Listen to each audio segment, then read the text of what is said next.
Gratitude Science Experiments, a real skills workshop for savvy energy. And I'm Rick from Thriving Now, and I'm here with Kathy Vartuli from Thriving Now and the Intimacy Dojo. And very grateful to get this opportunity to co create with you, Kathy. Thank you so much. Pleasure. And I was wondering if you'd get us started with just orienting around what is this gratitude thing? I like to go back to definitions because I think that sometimes we think we know what something means, and just hearing what, Webster says it is can kind of clarify, and then we're all on the same page.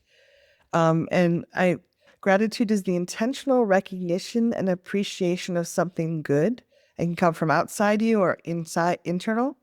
Um, so and in, I like that this definition includes without denying difficulty or pain. Mm, That's It's not saying that it's everything's perfect, but there's something good in here. And we're recognizing and appreciating it. So that actually feels very, I've been studying the Buddhist precepts, and they talk about the tenets are that you be curious, like you don't know. So you kind of look at it, and then you witness it. You're like,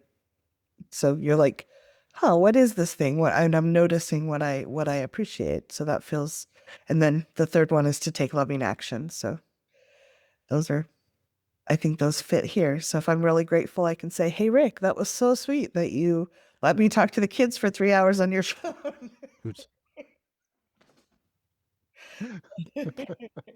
That might be a loving action. I am so grateful. My boy now has his own phone with FaceTime working, and so that it's not my phone or Jem's phone that uh, he talked for 3 hours and 3 minutes and 3 seconds with his best friends and with Kathy. And uh, yeah, so thank you. And one of our questions to you, if you're here live, our gratitude extends to the energy that you bring, the curiosity, as well as helping us fill out the picture. Because I believe that, gratitude was something that for some of us was forced on us as children. And for others, it can be, gratitude, as I said in the message today, and we'll get into it a little bit more, is that in the non denial that things are still hard or not perfect, my gratitude tends to slip toward the what's not right yet. And so being able to hold gratitude is been a life challenge for me, to be honest. And so I've put a lot of energy into it. I continue to. Carol, book by Carol Look called Yes, Thank You, um, encouraged me when I read the early copy to start a gratitude practice consciously as part of my day. I even keep I keep a count. I think right now I'm on, like, let's see. Let's take us on a trip. Day 264. And it's just an invitation, a reminder every day to tune into things that I could be grateful for, even if I didn't feel it in the moment or in the time. Is there anything that I could feel grateful for? And learn how to hold it with a kind of softness. So, what for you, each of you that is here that's live, and if you're watching the replay, please feel free to add a comment at the center or on YouTube or wherever you find this about um, what does it mean for you if you're grateful? What do you think's going to happen? What, what about for you, Kathy? Do you want to, as people tune into it? Yeah, I have a couple beliefs that, I mean, I think a lot of us get our attitude towards it when we're young, and we can certainly revise it. But growing up, my mother was very afraid of appreciating anything too soon. And so, like, it was like there's a fear that if you appreciate it, it's going to go away. If I think something's nice, I shouldn't say anything because it might be taken away until it's already over, and then I'm on to the next thing. So there really wasn't a lot of room for appreciation. But there was also some that was like, if I said thank you to someone, then I kind of owed them. Like if I appreciate it, like if I said thank you, then oh my God, now I have to give this back. Like as opposed to like just being in the moment and this feels nice, it was like, oh no, now I have to repay it somehow. Hmm. Interesting. How about you?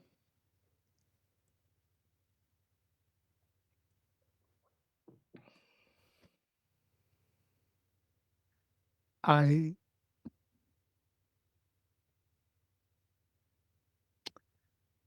the word I get is performative. Mm,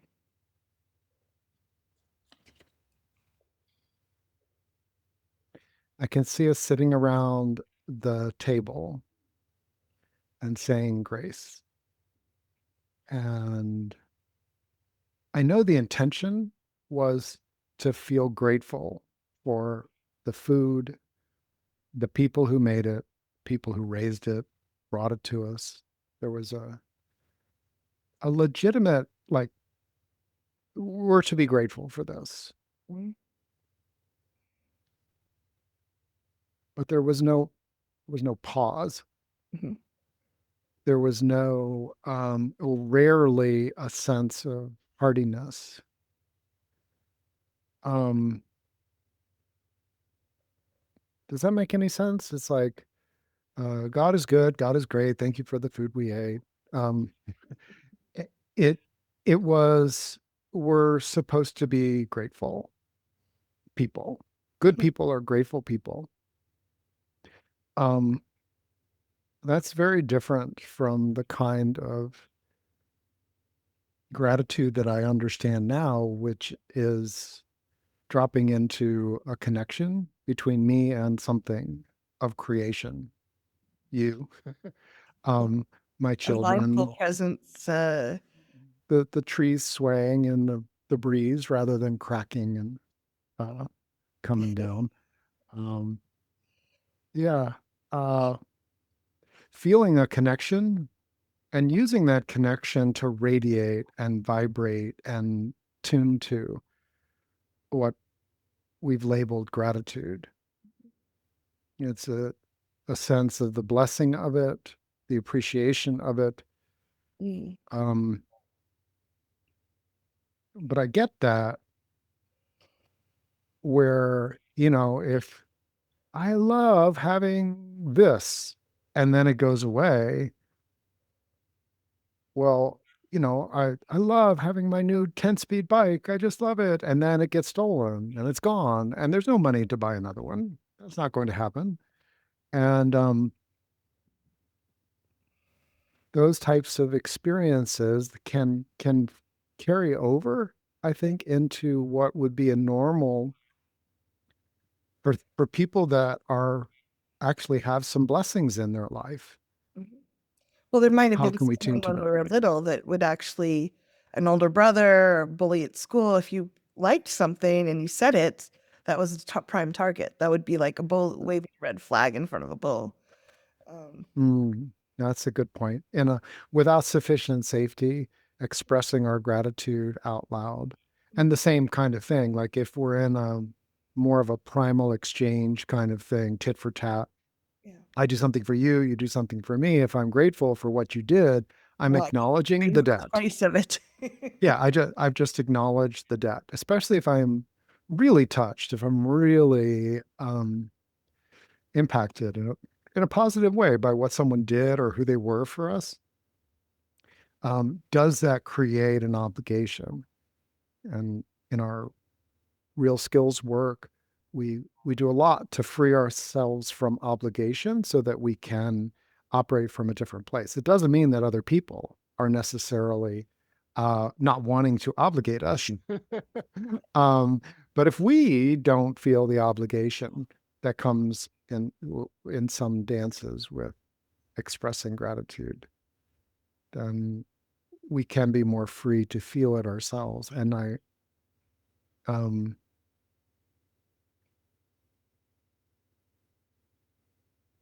I think I got knocked off the gratitude appreciation for a segment of my life because I had so many people that deflected it.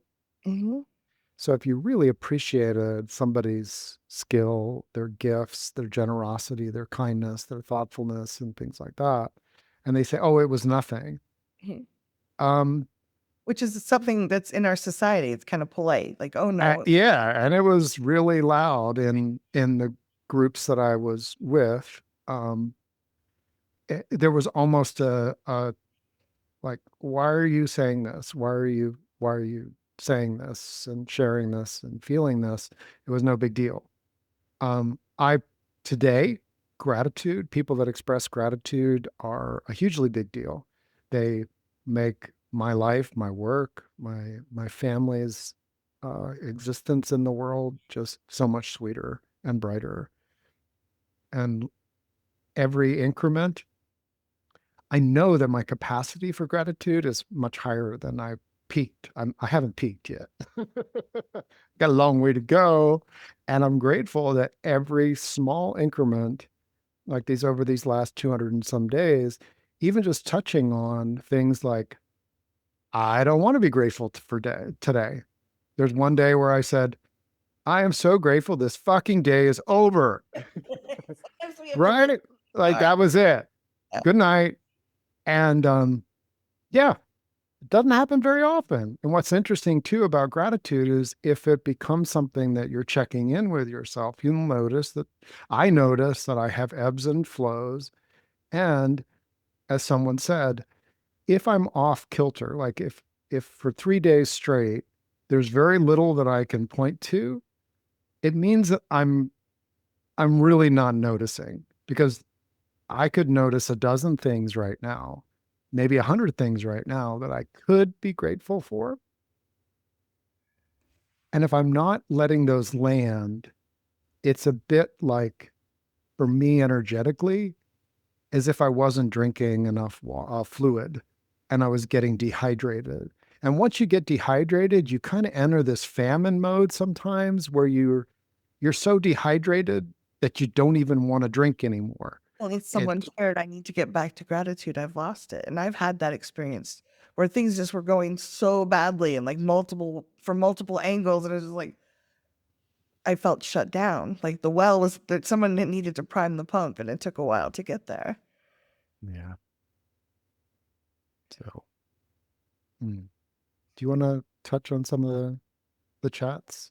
Yeah. So the one was that, that I've lost that. I've lost gratitude. I've lost it, lost connection. And I think what you were saying, Rick, was when we can really, truly, authentically resonate and be present with the things we're grateful for, it's very fulfilling and healing with our body. It's actually really delightful. And when we feel gratitude, we often feel joy. And I've been working with some somatic people that have done a lot of investigation into how the body responds to trauma, like the biology of trauma. And one of the things they bring up, and I've noticed this for myself too, is when we feel good, when we feel joy, people that with a lot of trauma, a lot of things can come up with that. So it's actually not, it doesn't always feel safe to feel really joyful because it will pull up the anger and the fear and the pain as well, the grief. So one of the things that they talk about in this is to titrate, to practice it, to just do like 20 seconds or 30 seconds of being with it. Let your body feel that vibration, then step away. Like we don't have to do it for hours, but it's very healing to our body to be present with it, with those vibrations of gratitude. And when things have really hit us hard, it can be very, very hard to step into that. It can be really, I think we're building up muscles to find, if we practice, like Rick is talking about, practicing every day a little bit to find gratitude, our muscles are a little stronger. We've been to the gym so that when things are like, I've got a flat tire, it's pouring rain, I'm 2 hours late to something I needed to be to, and I haven't eaten, and, whatever else is happening, I can be, okay, I'm not squashed on the road. I'm here. I can sit in the car until AAA comes or whatever. We can look for that a little better. We have the muscles to find it better. And so I think it's the more we can gently practice with this. And I know a lot of people that are here have had wounds from when they're younger. Realize that it may be really, if your nervous system feels like, this is really hard to do, it's probably, it's telling you the truth. It's just, this is hard. And it's okay to just take it in baby steps. Some of the emotions I've been working with, literally, I have to do 1 second at a time. Like when I've been dealing with some of the grief I've had, it's like, this feels too big and too strong. Can I just 1 second in and out? And then I find the next day that 1 second in and out is a little bit easier. And then by the end of the week, I might be doing 5 seconds. But it is okay to teach our nervous system that we won't overwhelm it with anything too strongly, good or bad, until it's ready. So I think that's important because gratitude is a form of joy. It's like, I feel happy about this thing. And that can stir up like the other emotions kind of tag on. It's like a balloon coming up, but it's pulling up the other emotions we haven't really processed all the way. So it's okay to just, we don't have to be intensely joyful all the time about anything, but we can practice joy, and that can build up our resilience for it. You and I, before the call, we're talking about forced gratitude. You know, So let's say you're struggling with something and someone very kindly says, well, you've got a lot to be grateful for. it's just like, sorry, I want to make a bad gesture right now. um, Yeah. I, yeah, um, I hear that in myself too. It's like, oh, I want if I'm going through a hard time, there's a part of me that wants to also acknowledge that even in this hard moment around something that is significant, I don't actually have to worry about whether we're going to have food tonight. Right.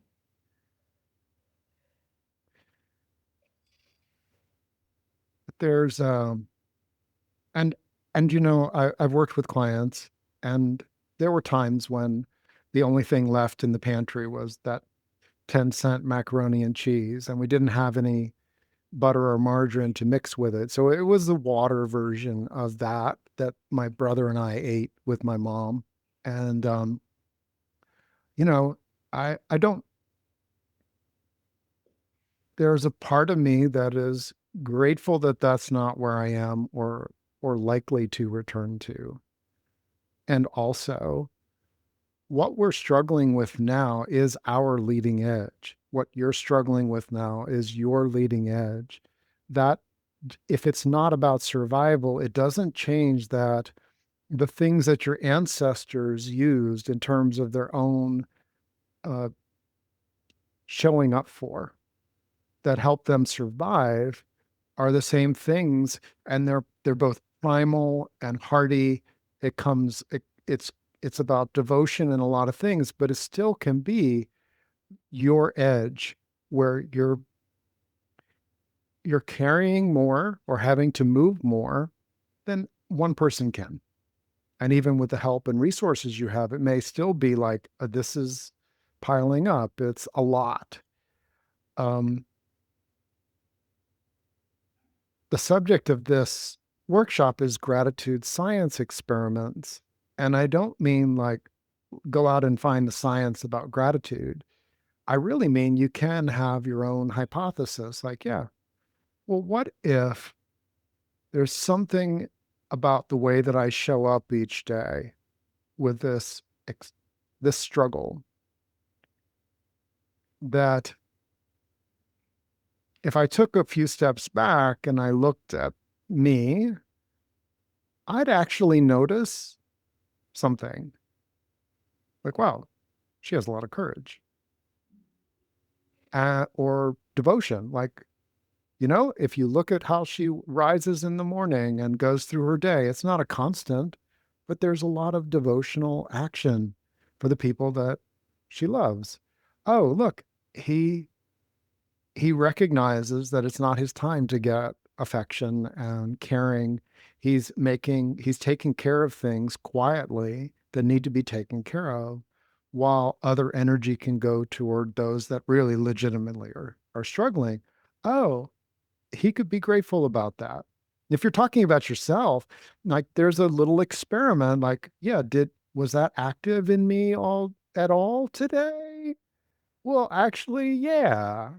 that was active in me. Was that active in you? Something that you really like, oh, as you were saying, there's for me, it's easy to I'm grateful that you're my friend who is capable of going in to something that's so hard that can only be held for 1 second. That's the kind of energy. It's intense enough. The energetics of it are intense enough. And and I know it's not because you're a weakling. If it's a big deal for Kathy for 1 second, eh, whoa, that makes me like I'm grateful that you continue to build your strength so that you can be there with me during times when uh and you even set permission like, yeah, I can touch on it for a second or two. Um the rawness and then back out and you're there. And gratitude can be the same type of thing. I had an image, someone used the term bubble. And while I'm not using it in this context, gratitude for me when I was out on the trail today, there were a couple of little bubbles. It was too cold over. An actual soap bubble would have probably frozen in the 11 degrees and wind chill. But if I had blown a bubble of appreciation and gratitude, one was I'm out there. This is my morning mile, and while I'm not perfect about it, I didn't send out to be. It's day 1695 of going out in the world and doing some movement in nature. And another one, which is one of those contrast ones, which I want to acknowledge. Sometimes contrast gratitude is like where I am in the wind, about 500 yards away, some large tree came crashing down. Wow. Glad I'm not under that. This is a big one. Like, I couldn't even see it, but it was distant. And in the gratitude, it was like, yeah, I haven't been hit by a stick at all. And, I live in Asheville, where during Helene, over 10,000 trees just in our little area came down in the wind and storms. And I'm grateful my nervous system doesn't carry that. That gratitude's a funny energy. I think, Um, Go ahead. oh, yeah, what you were saying is it has to come from internally. It has, like, I've noticed that people will say at least to someone else. Someone's saying this bad thing happened. At least it's something like it's bypassing. I hurt my foot and it's really hard to work. Well, at least you can walk. You have feet. I'm like, again, that bad gesture I want to make. It's a way for them to avoid being with you. And I think that sometimes we can do that with ourselves too. We can say, oh, at least I have this as a way to kind of bypass that something kind of sucks. And I think that Rick, your article that you sent out this morning is just like, can we be with both? Like, can we be with the depth of things that are bad and also the depth of things that are good? At the same time, we don't have to have it perfect. Can we have the space to go, oh, as a deer, like I'm angry and sad. I can be happy and miserable. I can be, a lot of times we're fighting. I think our society kind of says you can be grateful or you can be happy when you get everything lined up. And that happens so rarely. But life is just not like that generally. So the more we can just say, oh, yes, and I think that is really powerful. And we get to define it for ourselves. Um, Told the and. Okay. Yeah. Do you want me to talk about that or are you just putting it out for everybody? I was putting it for the chat. Do you Yeah. want to talk about what makes it hard for you to hold the and instead of the but around gratitude? And I think that our society is not very emotionally savvy generally, and it can be really hard to be there. And I think someone shared in the chat about how grateful she was when she was little.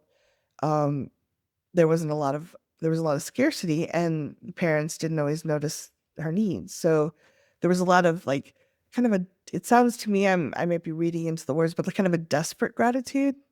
Like, oh my goodness, I better be, there's not a lot. I better be grateful for everything I get. And that to me feels a little fear. There's fear and gratitude there, maybe. Um, but I don't think we're modeled. We don't talk about emotions a lot in our society. Like, I'm mad at you, but not like, oh, let's go into the nuances of it. I think that one of the things we're doing here is talking about those things to kind of role model and practice. And if we haven't had a lot of practice of holding two different things at once, many people can't even hold like they don't even deal with their anger or their sadness or whatever. They just like, I'm going to go shopping or drink or eat or whatever it is. So of course we don't have the subtleties. Adira is more emotionally savvy than a lot of adults I know. So she can say, I'm angry and sad, and feel very indignant that you didn't get both of them. Um, Yeah. She's, and that's been a reminder for me. And that's where, for me, having a child who expresses assertively has been good and challenging. I'm grateful that um my child has that capacity to recognize. And I'm grateful that we've exposed her to more of the language of emotions. She had from very early on a chart, and mom used to take her over, and she'd point at the things that she was feeling, and she'd often point at 1, 2, 3, 4. Um, all of and them. and and what's interesting is I have no recollection in my body of uh, anyone talking about having more than one emotion at a time. It was like, what color is that? It's red. Well, it's red tinged with orange. No, it's red. What color is the school bus? Well, I look at it as not like primary yellow. It's sort of this orange, and they call it school bus orange or international yellow, whatever. But like that could create some significant arguments with people about just the color of something. And that's where I love that we're getting to a place where some of us are not arguing with other people's emotional interpretation. Some people, I was brought So up, there, people like, you shouldn't feel that way, or yeah, don't feel that way, or you don't, that's not what you're feeling. It's like, I didn't, when people would ask me what my emotions were, I was like, when I was like in my 30s, I was like, I don't know. Do I have emotions? I'm not really sure. So it's not surprising that we struggle with it in our world. yeah. And I think the more we can practice, the better it gets. And I So an did, experiment that I do with, oh, do you want me? go ahead, go ahead. So um, let's talk about the but. So if I say, well, it was, I love the ice cream, but man, the traffic coming home was just nasty. What have I done to the experience of ice cream? I've taken my energy from, we had such a good time having ice cream to I'm energetically in the traffic. Mhm. Um, One of the things that you can experiment with if you do tapping is to start with the negative, which is a lot of what people do come to tapping for. Like, even though the traffic was horrifying, I it mean, took us it took us 2 hours to drive 12 minutes. Um, I I choose to remember also the delight I had with the ice cream and the family and the laughter and the pictures. Oh, even though most of the day at work was stressful, to be honest, I'm also noticing that kind word that the customer gave me. And I want that to land now. Now that I'm home, I'm open to that landing, feeling it, resonating with it. Even though it's been a very full day and I can't say that I savored much of it. I wonder if in the midst of that stress and that stress and that stress, there might have been some things that are also things I'm grateful for about how I showed up, how I was as a human being. my endurance, my body, my whatever it is. And that's a fascinating experiment to look at. Is there gratitude that exists that a part of me has recognized? I can learn to recall it. When I first started my gratitude practice, I have to say I could notice I've always been practicing noticing the simple uplifts as they happen, but I really was not good at all at recalling at the end of the day maybe things that I had missed. So I could I could take the simple uplifts of noticing something, and I could kind of put that into long-term memory. That was my science experiment. Was if I noted the gratitude at the end of the day before going to sleep, would I be telling my brain, "Hey, that was worth going from short-term to long-term memory"? And guess what? It works for me. Okay. But recalling, Oh, no. The stuff that if I missed it when it passed, when it was there, it was gone. Like I couldn't, I, I know that there's something there where, and now with practice of looking at that, like I wonder if there's something I missed. Tap, tap, tap. Oh, yeah, that. Yeah. My daughter leaned against me when after this morning, uh, she she woke up alone because mom was having a hard time sleeping and slept in the other room, and she cried, threw herself down on the ground and in a ball, and um, that was hard, you know. Um, but I came up, I picked her up, and I carried her downstairs, and we started reading the Unicorn Academy, which got her interested. It was chapter 5, and about halfway through, she just leaned against me and she pointed to the picture. Now, at the time, I don't know that I noticed it because I was still kind of like wanting to tend to her. But now my recall is here. And as a science experiment, opening up a recall for yourself, like I wonder if there's anything that I missed during the day that I'd actually like to savor a bit right now, or, you know, thank my past self for showing up in a way that nourishes me and my future. Go ahead, Cappy. yeah. No, I want to emphasize that you're talking about and rather than but. Using that language can make it.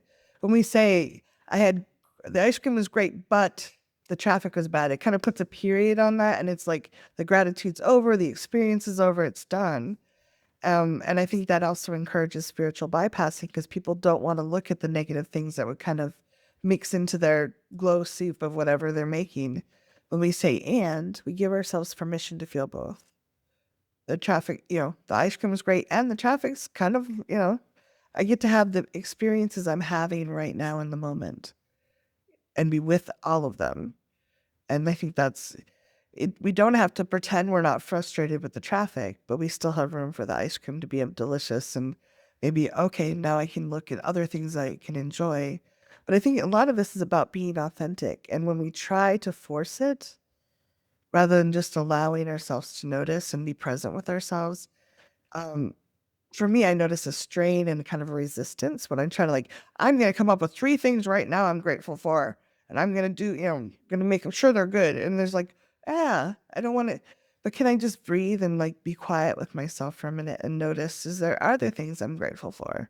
Just being curious instead of dictatorial, is really, it allows a lot more ease. And I really feel the resonance rather than that kind of holding on and trying to make something happen. So just I wanted to emphasize the and part of what you said because I think that's really powerful.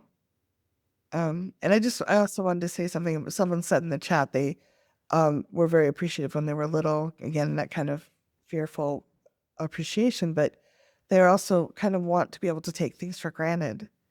Just kind of be in the oh, nice things happen sometimes, and I don't have to pay it back or grab onto every nice feeling.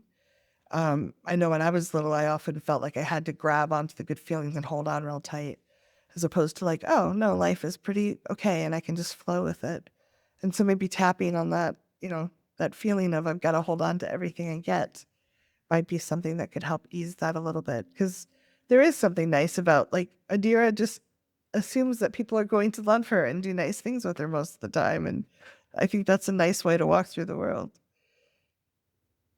An interesting, again, like I would, a part of me says, "Ooh, what an interesting experiment."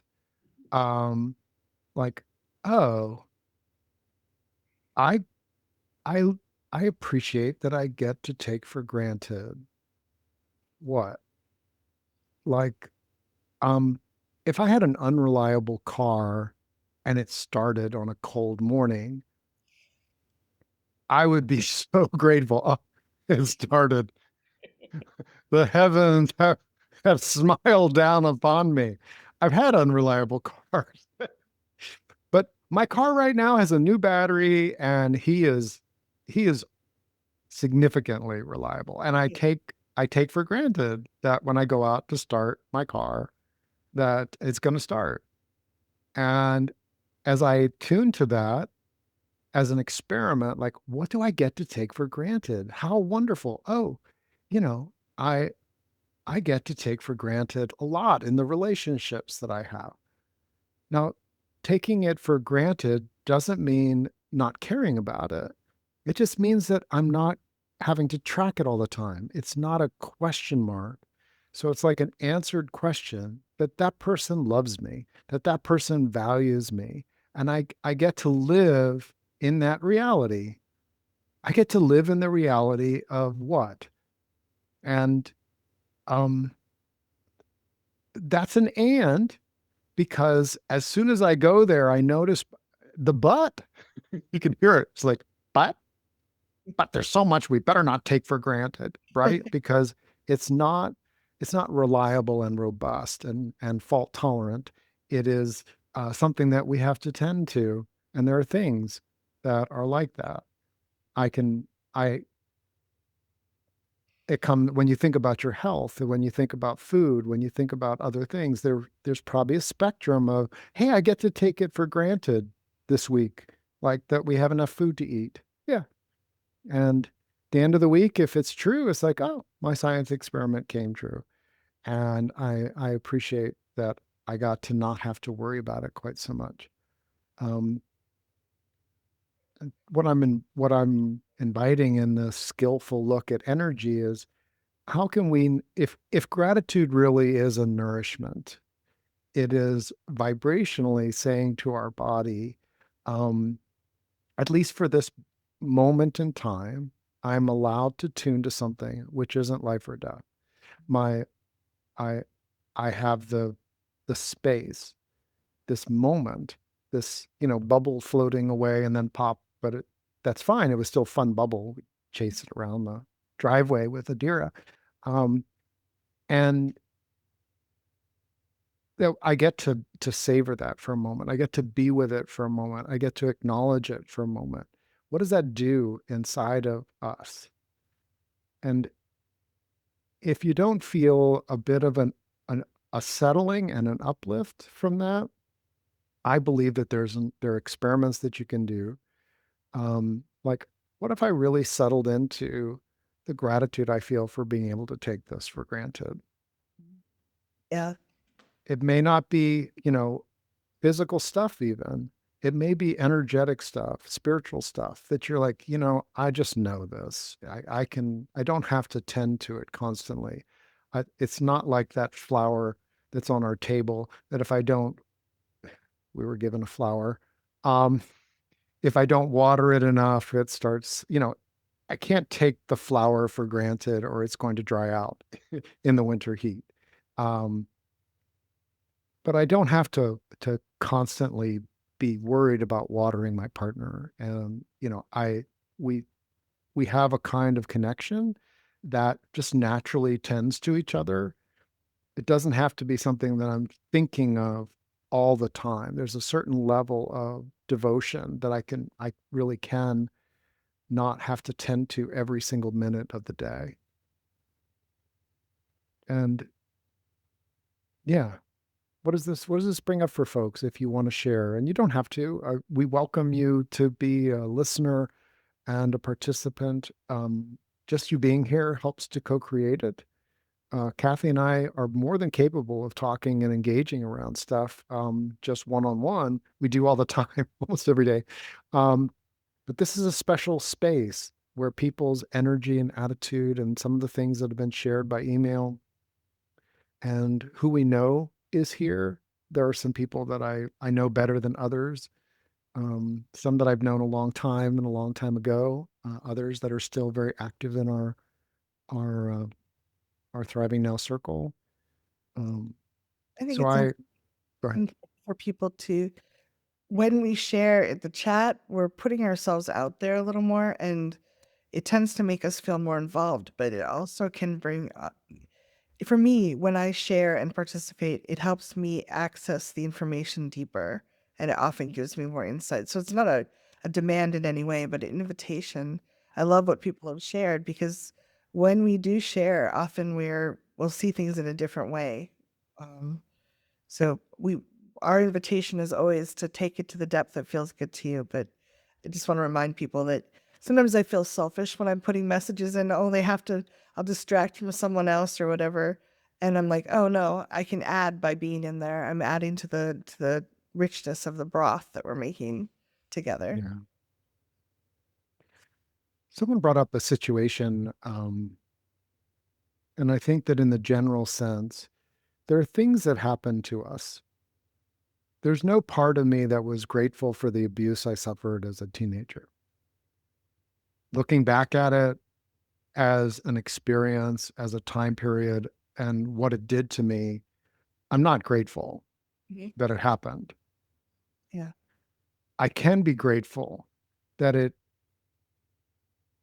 the infliction of non-consent, I am grateful that consent is so essential to me.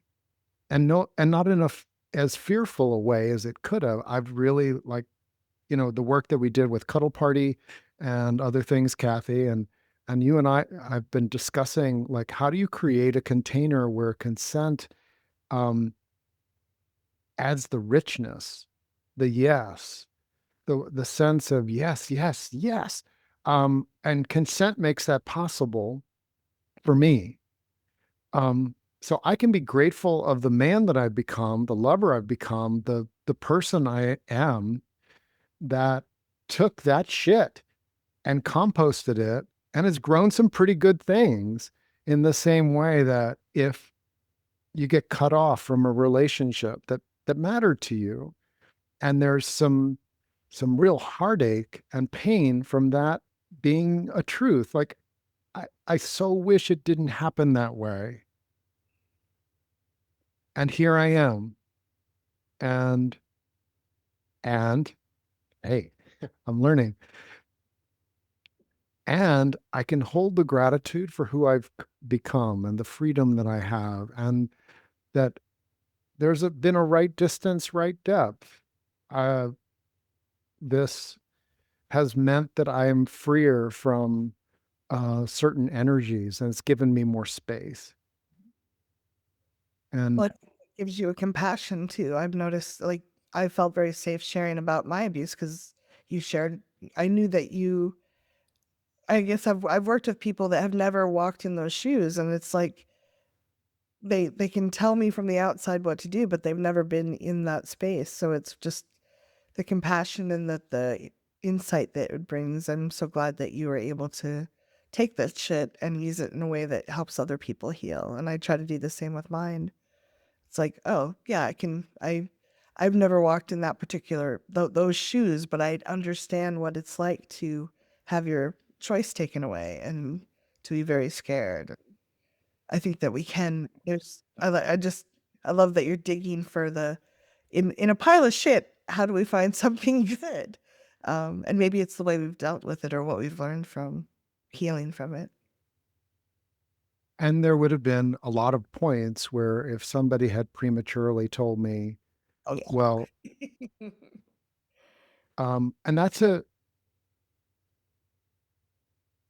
and that's a a tricky thing.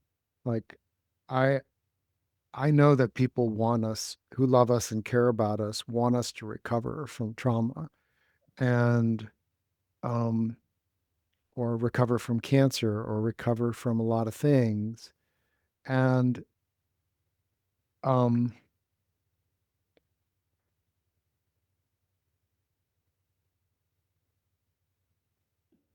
it's practicing this skill of gratitude works.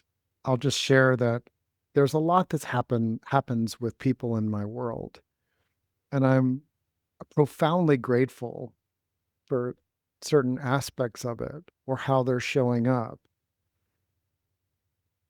And I know that if I feel that with them, for the others that are a part of their world, for the growth that's happening, for the healing that's happening, for the maturing that's happening, for the um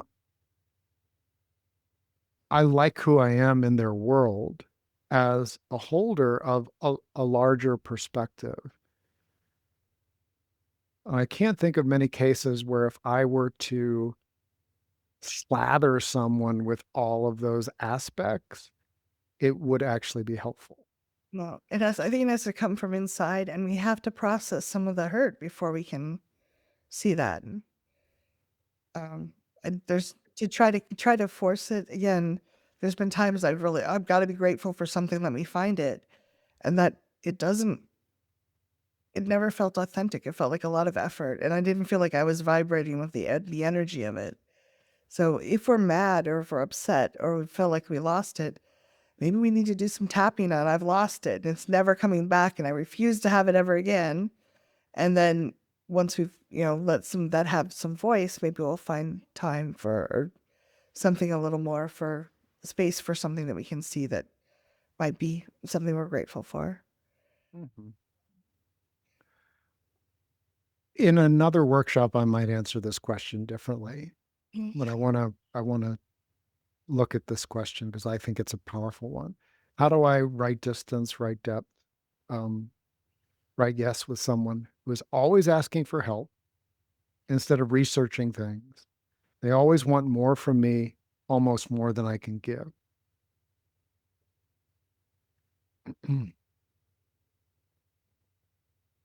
And we have workshops on healthy boundaries and finding your yes and things like that. But as a gratitude science experiment, Sorry. if I try this situation on, and this may not fit for anyone, but I'm gonna say that if I tried it on, I was like, I'm grateful that I'm so useful. That actually, you know, I'm being asked for things that I'm capable of doing, way more things than I want to be doing. And I'm grateful that I am somebody with resource, a mind that can find answers and a capacity for that. And, and what's after that? It's like, yeah. And I'd like to be able to say, yeah, I like to be useful. And that's too much. Oh, and here are your 12 questions a day. Oh, you used one. Use another, use another. Yep, you're all done. You can ask me tomorrow. There'll be 12 more tomorrow. I'm playing with it because we can be grateful that in the repulsion that we might feel or the overwhelm that we might feel, do I have any cleverness, creativity? If you're grateful for where you were clever, creative, or funny, or something like that around a completely different area, I believe that gratitude acts as uh, I wish I knew the term for it in science, but it it it helps the energy come over into other parts of our life, right? It like you get to hold this gratitude in this area, and then it it sort of finds its way into other areas where it's useful. Um, so the and there, if I am in a situation that really is too much, um, in my and experiment, it's like, is there anything I admire about myself in this situation? Anything? Anything that I'm actually grateful that I'm this person? Oh, I'm actually I don't feel obligated. I feel distressed. I feel like almost like there's some have to here. Maybe I do feel obligated, but I'm wise enough at this point to want to free myself from the obligation energy and get to a place where I'm acting from my yes. Um, Go ahead. Yeah. Yeah, I love this question. I think there's a lot of depth to it too. One of the things I'd be trying to do is if someone is doing that, I kind of first come back and say, okay, this is a great opportunity for me to practice being in my moment, yes and no. And also, have I talked to them about how do they know how to do research? Do they realize that I think they should do research? Do they need a pointer on how to do the research? But then if they keep asking, I've been trying to practice this with some of family members, is like they get to ask as much as they want until I tell them not to. If I tell them that you need to stop asking, then that's a boundary. But if I haven't told them, they get to ask as much as they want to. And I get to practice going internally because I'm not good at that. I'm like, oh, of course I'll help you. So I'm using it as, okay, the universe has sent me someone to practice on. What? Do I want to do this or not? You know what? I'm glad to help you for a few minutes, but I'm not going to do the whole thing for you. Or let's meet next Thursday to do that. Or like I'm practicing being with myself with that. So I can be grateful for the practice. And at some point I can say, like I told my mom, please don't text me of 13 different things you want to ask about. Email them to me. I'll make a list. We'll talk about it when we talk. But the texts feel very urgent and that's distressing. So like I ask for something different. And most of the time that happens. So I don't have to be grateful that that person is asking for more than I want to give, but I can use that as a practice, a way to, okay, maybe this is something I need to practice, or maybe I just need to set a boundary. Um, it's harder when you're cohabitating with someone when they do that. And I think that if they can hear boundaries, being very clear about what's okay and not, like Rick said, you get this many questions or, and again, I like to go back. Sometimes I assume that they know how to do research because I know how to do research. So, and if they have no interest in it, it's like, you better pick your questions well because after you hit 5, I'm done. Um, if you can do that. And sometimes it's hard to do that when you're living with someone. So, it Yeah. can challenging. Were you gonna say something, Rick? I'm sorry. Mm.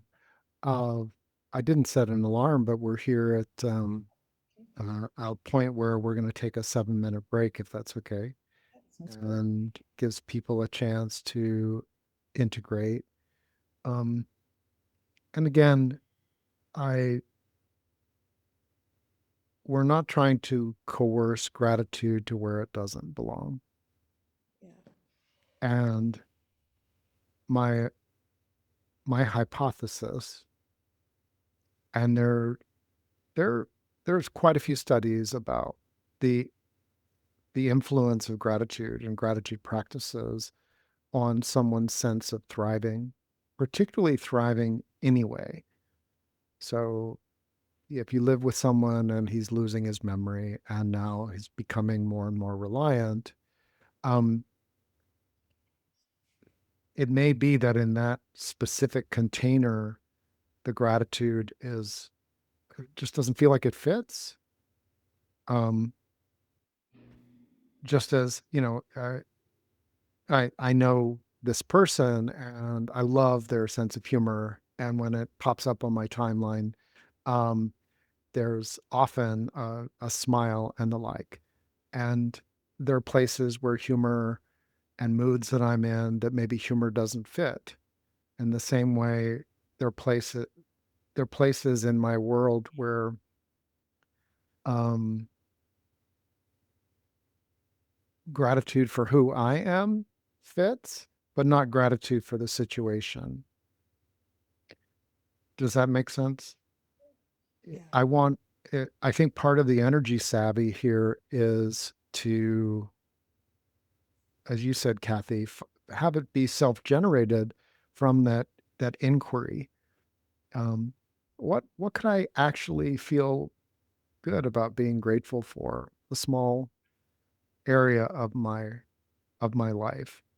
Especially, I believe that a lot of times things get we my mind tends to make something really big, like work, right? Work is a big thing. It involves a lot of different pieces. But if you ask me, am I grateful for my work? It really, like, that's almost a flip of the coin. Like, you could hit me one moment and I'm just, oh, I love Right. my work. And the other is like, no, I got to pay the bills. I hate my work. I, the primitive brain tends to push things together and then make binary decisions about it. Thriving for me, especially around gratitude, is to look for slices that are real and significant. They actually matter to you. And you know why they matter to you, like kindness. Kindness matters to me. And as much as I do not like going into Walmart, which I went to twice this week, um, there was a guy, and at the time I was so like preparing my neurodiversity to go into this space to try to find the new plates that I needed to get. Um, I didn't really let it land what he said to me, but he was a bell ringer. And he said, "Good to see you." And I was the only one walking in, and he meant it. There was an energy of actually meaning it. And I didn't pay him any attention. I couldn't describe you his face. But in that very, very narrow slice of the overall experience of and the headache and everything else, and the door ringer was actually glad to see me. And he meant it. And I'm grateful that he is the type of person that's greeting some people coming into a space, which can be disorienting for many ways, for many of us. So we'll take a 7-minute pause here and we'll be back. You can set. Oh, you're starting. Okay, welcome Yeah. back. Yeah. Just for the memory stuff, I've been doing this research because my stepdad has dementia, and there are things that you can do like boards or whatever. There's if you search for that, that can reminders that can sometimes reduce that some of that, and sometimes there's just a lot of questions when people can't remember the answers. So I'm sorry about that. Yeah. Um, Well, and someone shared, and I think that this goes to what I was saying. I do appreciate a lot of things and often surprise myself how I can create colorful and joyful moments in the midst of chaos. And the fear and worry and unsafety I feel in my life at the moment are still overwhelming and taking over the general mood. And that's where if I use the example of work, but you know, am I grateful for my life? Um, that's a challenging question because there's all kinds of things. And then from a spiritual standpoint, the answer is of course, yes. I'm glad I woke up. There was a period of my life where waking up each day was actually like I was really grateful. Like I'm alive and I'm getting better and I'm healing and the gratitude was was real. And there were periods right before then where waking up, I wasn't so sure I was grateful to be waking up in that level of pain and that level of uncertainty. Um, I I hear and know I know the person that shared this and the overall mood and vibe and level of challenge. We can have even those of us that really are devoted to thriving anyway, the level of challenge can rise to a point where it's like the overall mood has changed. And if you add two, three, four things that are really significant, the overall mood, if you looked at it and picked a color of it, it might it might not be a calm gratitude reminder energy. Just wouldn't. Like there's a lot going on. It doesn't. And if you kind of in your expression there remind me that at least some humans, and I'm grateful now to be one of them, that even in the midst of crisis or multiple crises, can find moments like my daughter leaning against my shoulder and we're reading Unicorn Academy, book one of the Nature series again. Um, You're watching Frozen for the 15th time this week.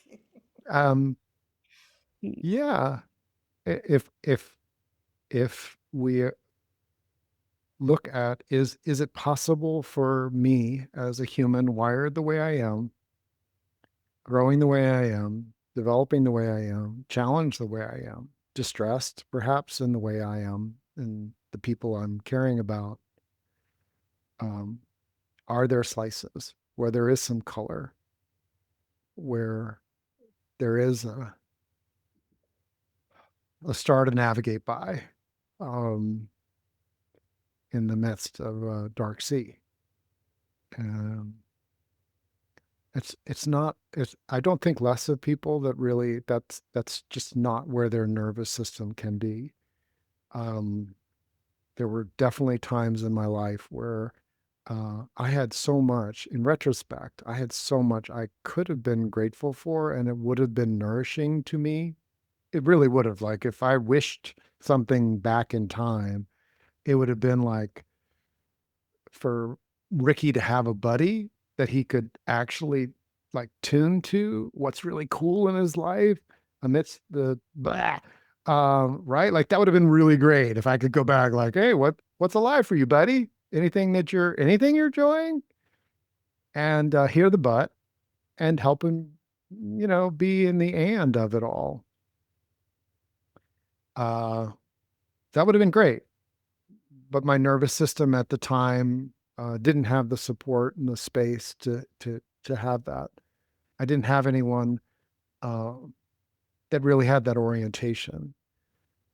So I appreciate that any of us that are exploring, not telling people to be grateful or shoving it up their nose when they really are smelling the rot that might be in their refrigerator or in their world at the moment, that holding that for ourselves, holding the gratitude for, like, oh, I'm grateful I am close enough to this person that I actually know what's going on in their world a bit more than certainly a casual stranger, and that there's a depth of trust and awareness that, um, and I love them and I want the best for them and their family.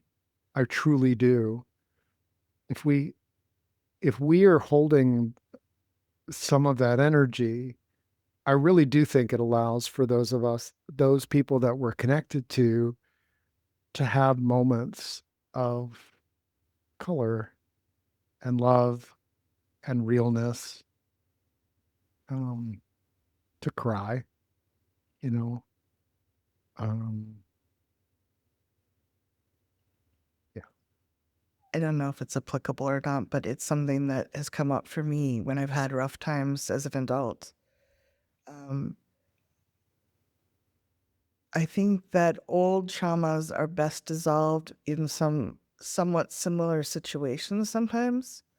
Like ideally we could just sit and tap and clear things out, but sometimes I avoid them. I've inhibited stuff so much that um the only time I really face them is when something in my current life brings up something similar.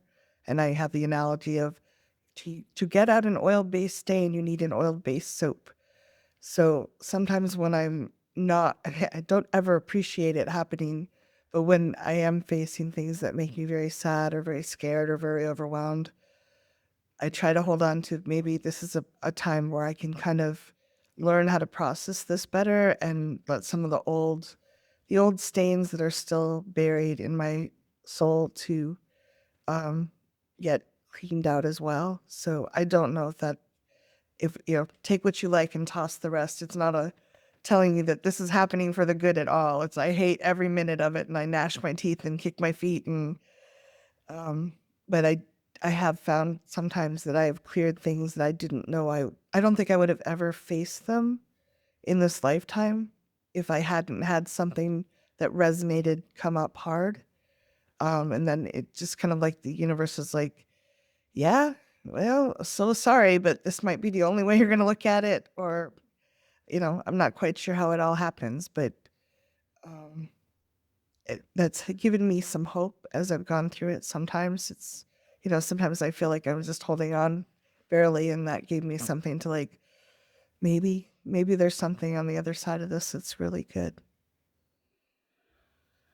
Rick, I'd love to do a little tapping on because we're getting towards the end of the call, and I'd love to do. Is the neighbor too noisy? He's mowing his lawn. I hear it, but a little bit, but it's mostly. I think that many of us were brought up with a feeling of gratitude had certain rules, restrictions, how we had to be with it, and I'd just love to just do a little tapping on. Maybe it doesn't have to be like that. Maybe I can just let the resonance of what's real and aligned. So if you're interested in that, I invite you to take a nice deep breath and just see if you can be here as much as you can, here and now with these. I love the fact that we're here in this circle of people. I'm really grateful for that. I grew up very alone, and I love the fact that like-minded people here with lots of courage are looking at this together. And that to me is just such a gift. Karate chop. Even though I had very strict rules about what gratitude was coming up. Even though I had very strict rules about what gratitude was growing up, And there were lots of rules about when it was right and when it was wrong. there were lots of rules when it was right and required, and when it was wrong, And who I owed it to. and who I owed it to. What if I can be just with my feelings right now? What if I can be with my feelings right now? Top of the head. What if I don't owe anybody gratitude, including myself? What if I don't owe anyone gratitude, including myself? About what if I can just be curious about what I'm feeling? What if I could be curious about what I'm feeling Side of the eye, and leave room for gratitude in there too. and leave room for gratitude there too? Under the eye, it doesn't have to be there. It does not have to be there, And who knows? And it might be. and it might be. And things don't have to be perfect for me to be grateful. And things better not have to be perfect for me to be grateful. Call it one. I'm just curious about what might feel good to me right now. I'm curious about what might feel good to me right now. And there, I'm also interested in practicing nice feelings once in a while. And I am interested in practicing nice feelings once in a while. Top of the head, gratitude might be a good place to start.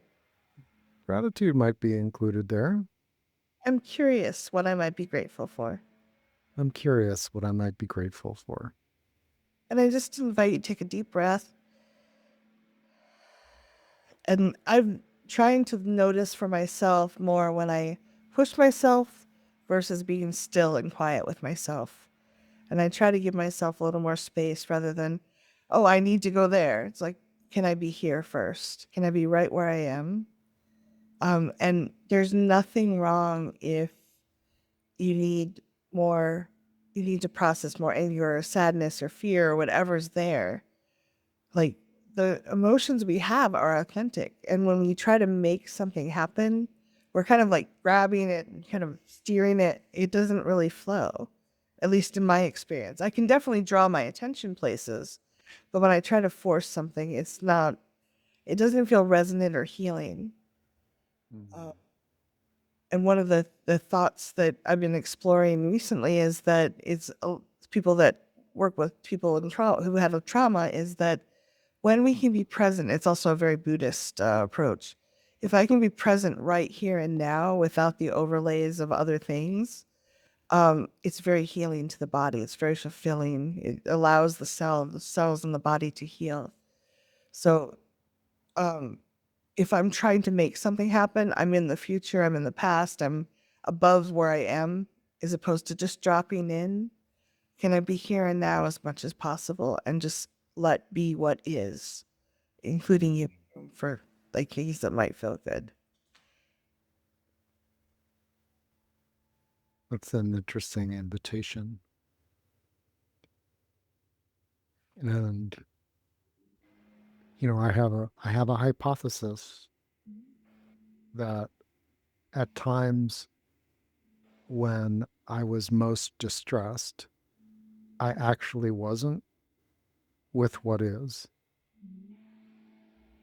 I was with a part of what was. But if I if I put myself back there and if I allowed more of what is, the and this and this and this and this and this and this and but and I allow myself to be with that, I I actually can't perceive a time in my life where there wasn't a tone. If gratitude was a tone, or gratitude something that gratitude wanted to reach me. And I feel that like as part of my being with what is, there's the blessings, the energy of blessing was there. And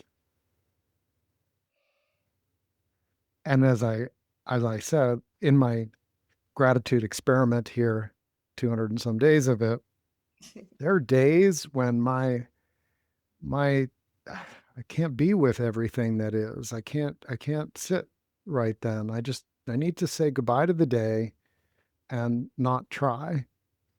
Um, if I wake then the next morning, what's interesting to me is even if I can't put a label on it and I can't describe it to anyone else, there's often in the past, the recent past, something that I would, if I'm with all that is, there's a there's a quality that I'm deeply grateful for that it exists in creation and in co-creation and in the energy that supports me and in staying alive and being alive and my family and the healing and the um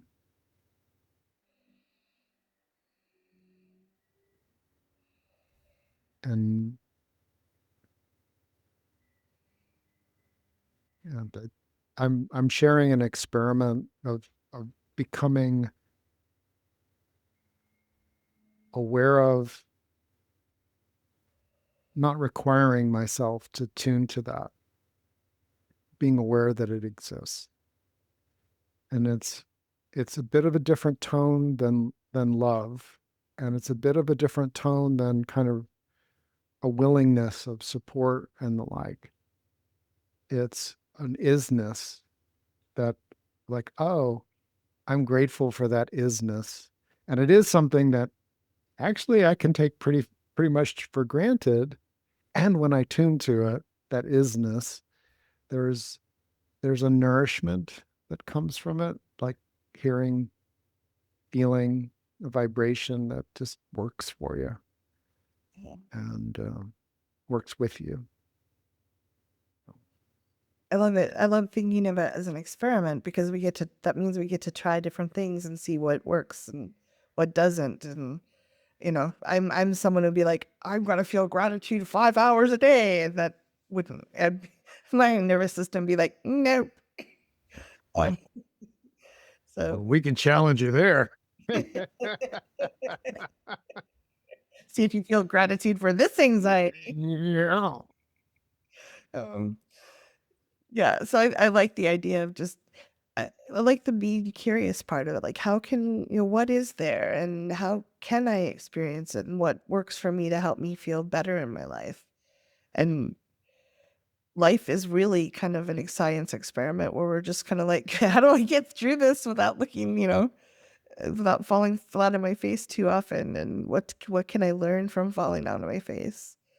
Um, I got to I was at a conference a couple weeks ago and in front of a bunch of people, I fell flat. It was very, I hadn't asked for humility that day. Physically. It, and I was really, and my foot hurt it's still a little sore, but I was like, wow, this gives me so much more. I don't wish this happened. I'm really frustrated, but I have a lot more compassion for people that have trouble getting around. Because this is, like I didn't realize that an uneven sidewalk could cause so much distress. It just never crossed my mind. So it was a very powerful insight. And I am grateful that I had it. And hopefully I don't need any more lessons on that. We'll see. Mhm.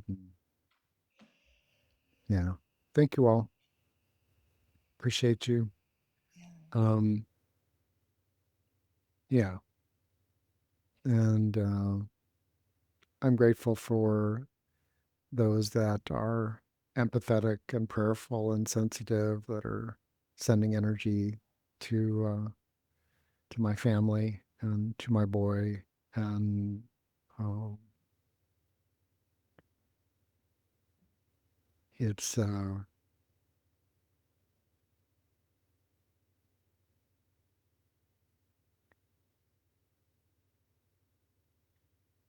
it's an interesting experience for me to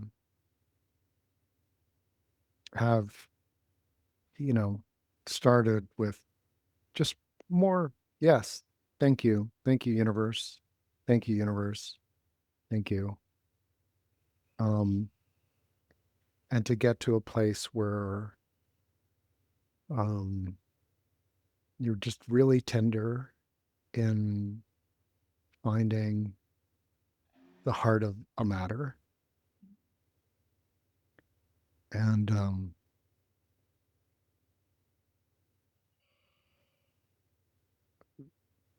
I know that in the midst of going from yes to please God, no, oh dear, yes, um, and finding people that responded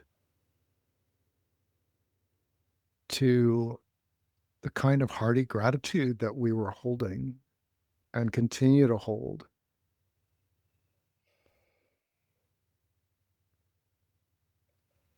Um,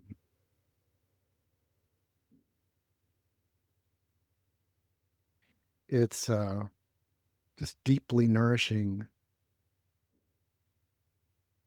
to be a part of someone's gratitude and prayer and willingness and holding all of us in this period. And I know what's interesting to me and is that uh, I can see a version of me that didn't start the gratitude practice, and he'd feel less supported because when there's an outpouring of support and energy, um, if you're tuned to the gratitude, um, it grounds it. There's something for me that the person who is grateful that they have the resource to come and bring some food. The person who's grateful that they are capable of holding a space to listen without being dysregulated or fearful. What I notice is that whether they're conscious of it or not, there are people that are showing up with a capacity to hold an aspect of the wholeness.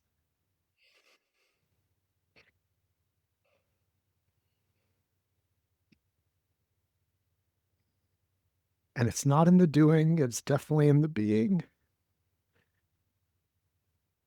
And,